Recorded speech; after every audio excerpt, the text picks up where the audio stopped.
난생 처음 백화점에 가게 된 시골 할아버지가 엘리베이터 앞에서 신기한 듯 이것저것을 구경하고 있었습니다. 그때 마침 엘리베이터 문이 열리면서 한 할머니가 그 안으로 쏙 들어갔습니다. 그리고 잠시 후에 다시 엘리베이터 문이 열리는데 예쁜 아가씨가 내리게 되었을 때 할아버지는 깜짝 놀랐습니다. 그리고는 옆에 있던 손자의 손을 꼭 잡고 뛰기 시작했습니다. 갑자기 할아버지가 뛰니까 손자가 할아버지 왜 그러세요? 라고 물었습니다. 그때 할아버지가 말합니다. 니네 할머니도 지금 데리고 와서 저 기계 속에 넣고 나서 끄집어내야 되겠다. 그렇습니다. 예수님이라는 기계 안에 들어가면 신기하게도 놀라운 일이 일어납니다. 죄인 되었던 자가 의인이 될 수 있습니다. 헛된 삶을 살았던 사람이 새로운 인생을 살기 시작할 수 있습니다. 성경은 이전 것은 지나갔으니 보라 새 것이 되었도다라고 말씀합니다. 성경에 등장한 수많은 사람들, 그리고 또 하나님 말씀을 믿고 신뢰했던 수많은 사람들이 예수를 만나서 새로워졌습니다. 모든 이 인생을 새롭게 하실 예수님이 이 땅에 오셨습니다.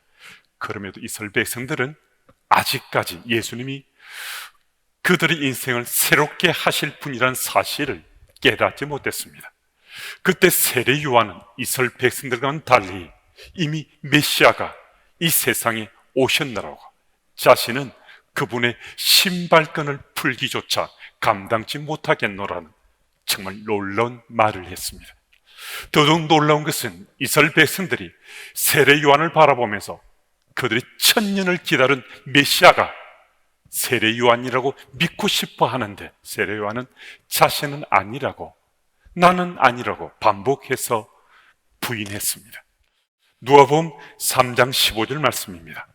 백성들이 바라고 기다림으로 모든 사람들이 요한을 혹 그리스도신가 심중히 생각하니 모든 백성들이 세례 요한을 그리스도로 생각할 정도로 세례 요한의 영적 권위가 엄청났습니다. 무슨 말씀이신가?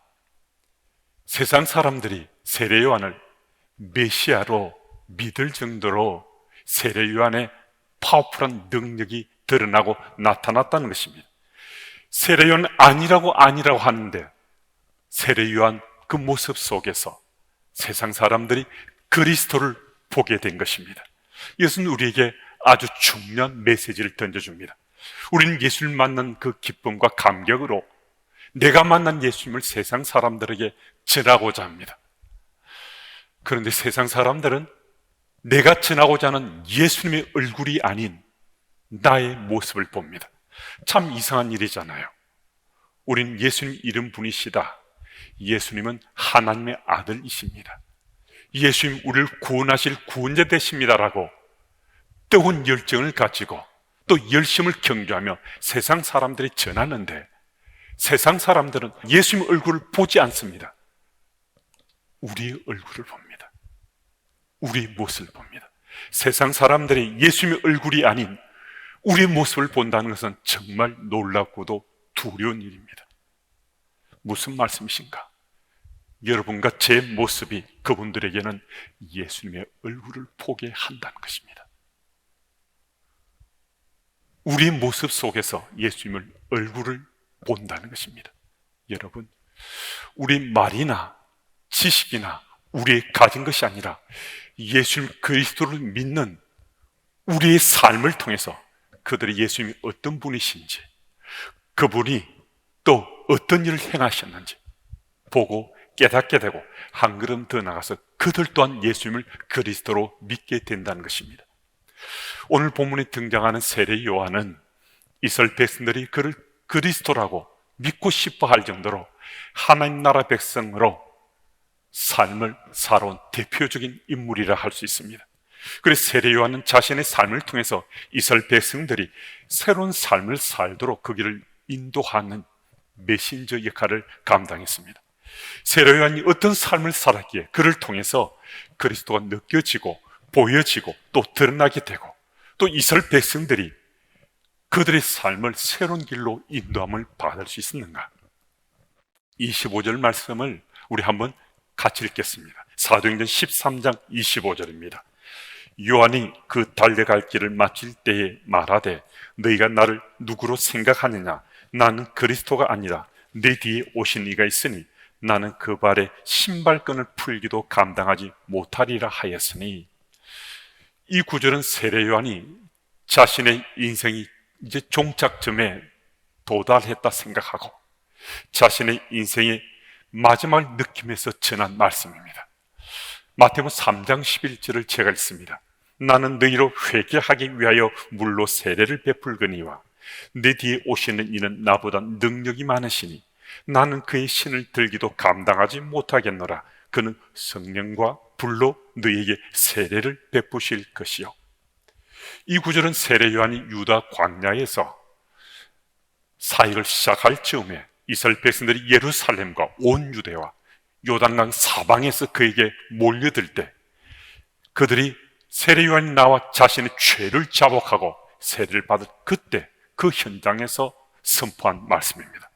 그러니까 세례 요한은 사역을 시작할 때 선포한 말씀이나 이제 사역을 마치고 자신의 인생의 마지막 순간에 선포한 말씀이나 그 말씀이 거의 똑같다는 것입니다.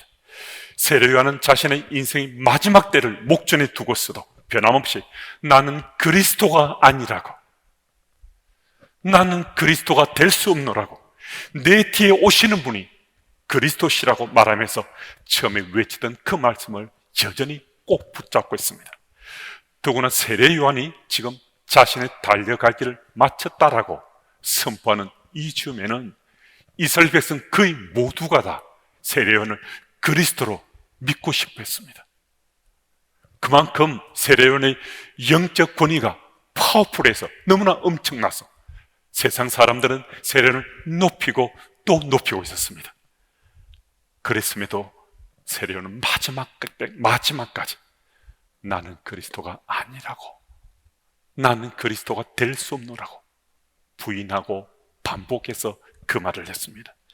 세례 요한은 자신은 주의 길을 예비하는 자요, 내 뒤에 오시는 분이 그리스도라고 선포하고 계속해서 반복해 말했는데, 외치는 자의 소리에 이르되 너희는 광야에서 여호와의 길을 예비하라, 사막에서 우리 하나님의 대로를 평탄하게 하라. 세례 요한은 이 말씀을 붙잡고 치열하게 살아왔기에 자신은 교만해지지 않았습니다. 세례 요한은 스스로 그리스도가 되는 자리에 앉지 않았습니다. 또 자신이 맡은 그 일을 감당함으로 세상 사람들을 새로운 길로 인도할 수 있었습니다. 정진홍 교수가 쓴 사람 공부라는 책에는 나탈리 포트먼이라는 영화배우에 대한 이런 글이 실려 있습니다. 그녀는 83회 아카데미 영화제에서 오스카상을 수상했습니다. 그는 영화 블랙스완에서 완벽을 추구하다 파멸로 치닫는 발레리나 니나 역을 맡아 열연했습니다. 그는 블랙스완의 여주인공 역을 맡게 된 후 블랙스완이 되기 위해서 촬영 1년 전부터 매일 2시간씩 연습하기 시작해서 6개월 전에는 매일 5시간씩, 2달 전부터는 매일 8시간씩 혹독할 만큼 훈련하고 또 훈련했습니다. 그 사이 사실은 더 빠질 것 없었던 포트만의 몸무게는 9kg이나 줄었다고 합니다. 그래서 나탈리 포트만은 이렇게 털어놓았습니다. 지금까지 맡은 배역 중에서 육체적으로 가장 힘든 배역이었습니다. 제가 13살 때까지 발레를 배웠기 때문에 발레에 대한 기본기는 갖춰져 있었지만 15년 동안 발레를 하지 않아서 다시 발레를 배워야만 했습니다. 결국 영화 촬영 1년 전부터 다시 발레를 배우기 시작해서 촬영 중에도 계속 훈련을 받고 또 연습을 했습니다. 하루 16시간 이상 촬영을 마친 후에도 끝나면 곧장 발레를 연습하러 갔습니다. 정말이지 한 편의 영화를 찍기 위해 그녀가 얼마나 치열하게 연습하고 훈련했는지 우리에게 보여줍니다. 여러분, 영화 속에서 배역을 맡은 겁니다. 이 배역을 맡았는데도 얼마나 치열하게 훈련하고 또 훈련을 하고 있는지 우리에게 나탈리 포트만은 자신의 얘기를 전해줍니다. 우린 세상 속에서 구원받은 그리스도인으로 살아가는 배역을 맡은 사람들입니다. 그런 우리들이 지금 훈련하고 있는가? 그런 우리들이 연습하고 있는가? 오늘도 바른 그리스도인 살려고 치열하게 실험하고 있는가? 이 질문에 우리는 분명히 훈련하고 있고 연습하고 있다라고 답할 수 있어야 됩니다. 말씀을 붙잡고 치열하게 자신을 훈련하지 않으면 한순간에 우리는 방탕에 빠지거나 욕망과 탐욕에 사로잡히게 됩니다. 신앙의 삶과는 전혀 상관없는 엉뚱한 삶을 살게 되고 세상을 적당히 타협하면서 잘 살고자 실험할 수 있습니다. 말씀을 붙잡고 치열하게 훈련하며 살지 않으면서 내 인생이 달라졌노라고 내 믿음의 삶이 더 발전했노라고 말한다면 이것은 진실이 아니라 거짓입니다. 내가 붙든 그 말씀이 내 속에서 역동할 수 있어야 됩니다. 그 말씀이 내 속에서 움직임이 느껴질 때 우리는 욕망이나 탐심이나 거짓이나 음란이나 교만을 이겨내고 주께서 약속하신 새로운 인생, 새로운 삶을 살아갈 수 있습니다. 26절 말씀을 읽습니다. 형제들아, 아브라함의 후손과 너희 중 하나님을 경외하는 사람들아, 이 구원의 말씀을 우리에게 보내시거늘. 구원의 말씀은 무엇을 의미하는가? 요한복음 1장 14절 말씀은 말씀이 육신이 되어 우리 가운데 거하심이라고 말씀합니다. 말씀이 육신이 되셨다는 겁니다. 하나님 아들 예수님이 이 땅에 오셨다는 겁니다. 요한복음을 참고하면 오늘 본문의 구원의 말씀은 예수님을 가리킵니다. 왜 예수를 하나님의 아들이라고 직접 표현하지 않고 구원의 말씀이라고 기록하고 있는가? 바로 해당해서 지금 설교를 하고 있는데요, 26절에 아브라함의 후손과 하나님을 경외하는 사람들이라 라고 그 설교를 듣는 대상들에 대해서 언급을 합니다.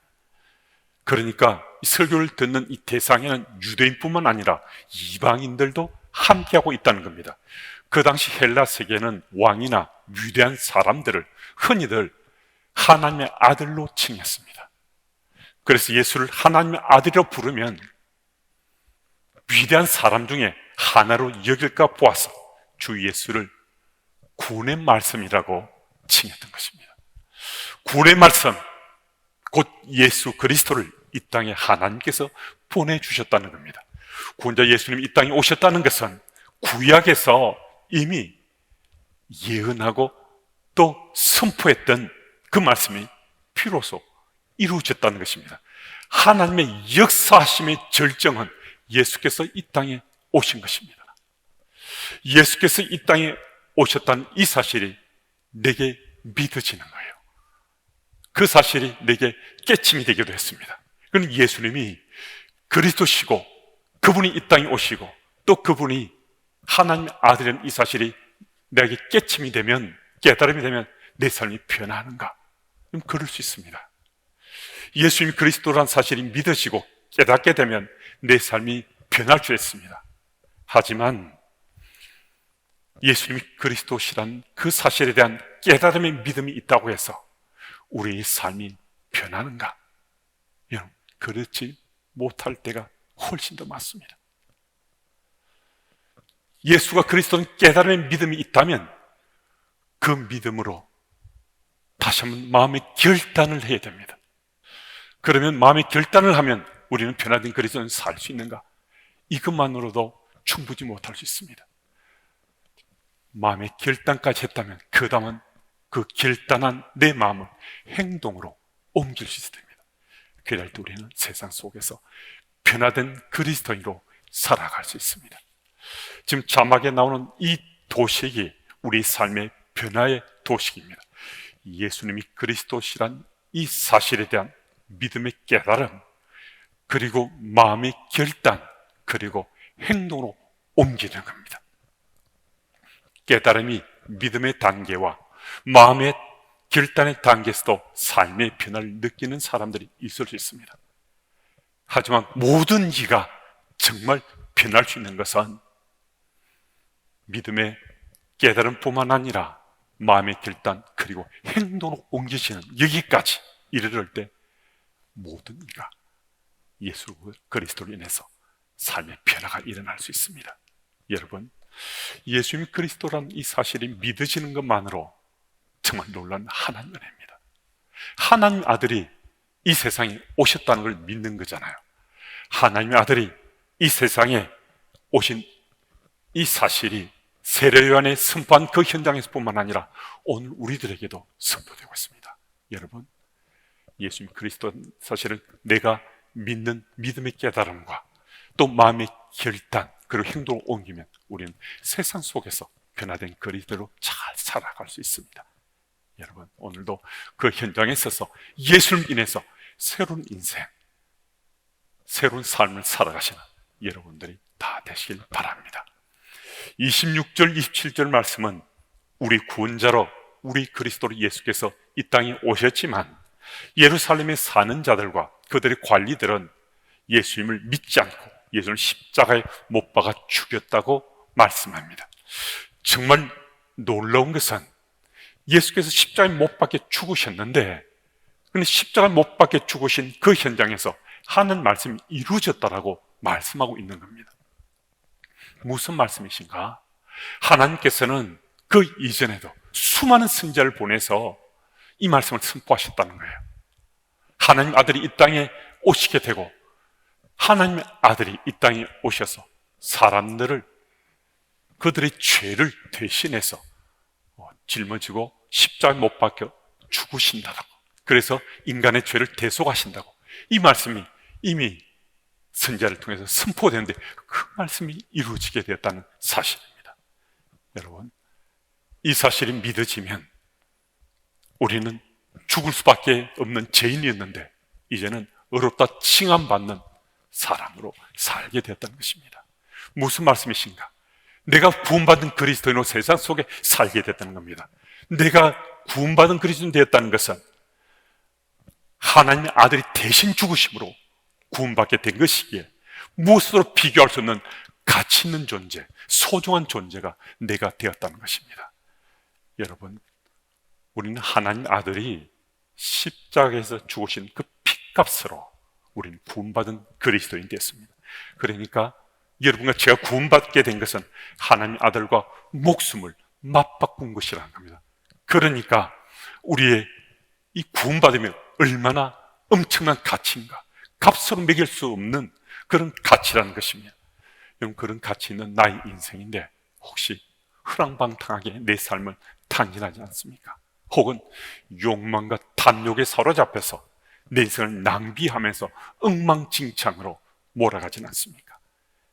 여러분, 내 인생은 하나님의 아들의 피값으로 대신할 만큼 가치 있는 인생에는 이 사실을 내가 다시 한번 기억하고 확신 가운데 믿으면 우리는 그 가치에 걸맞는 새로운 삶, 새로운 인생을 살아갈 수 있습니다.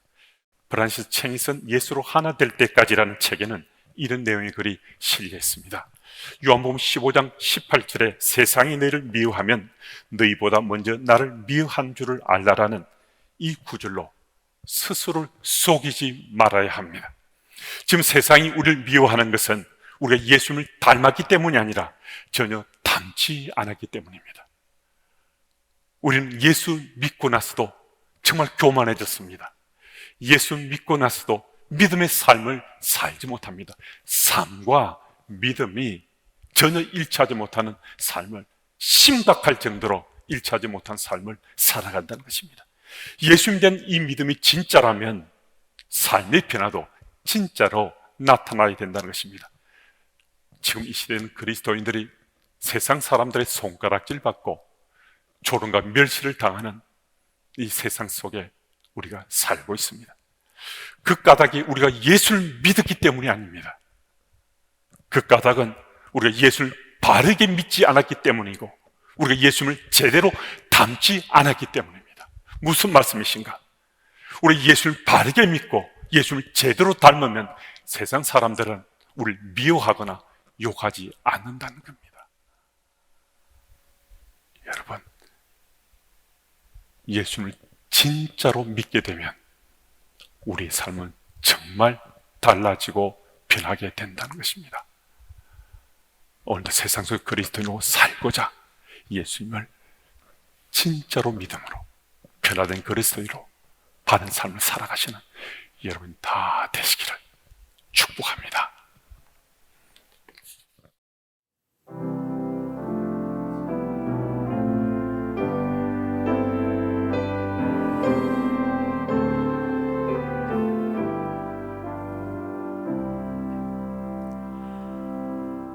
나 어젯밤에 잘 때 한 꿈을 꾸었네.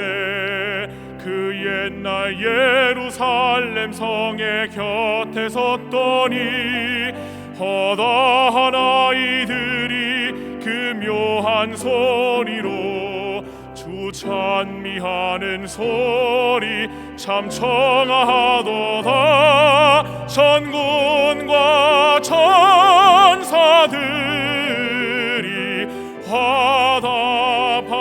화답함과 같이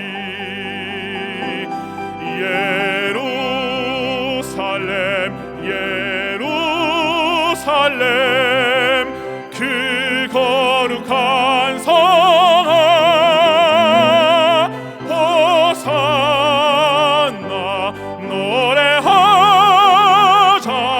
호산나 부르자.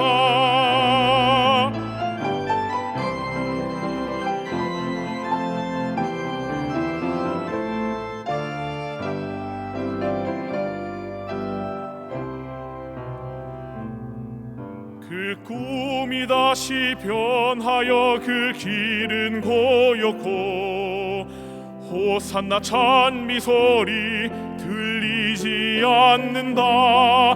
햇빛은 아주 어둡고 그 광경 참담해. 이는 십자가에 달리신 그때의 일이라. 이는 십자가에 달리신 그때의 일이라.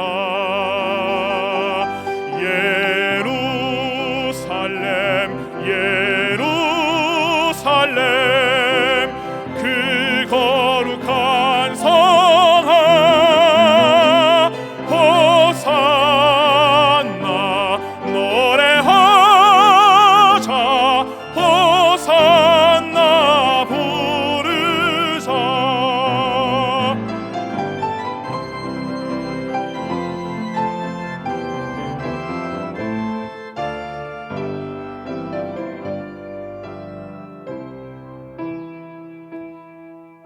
그 꿈이 다시 변하여 이 세상 다가고 그 땅을 내가 보니 그 유리 바다와 그 후에 환한 영광이 다 창에 비치니 그 성에 들어가는 자 참 영광이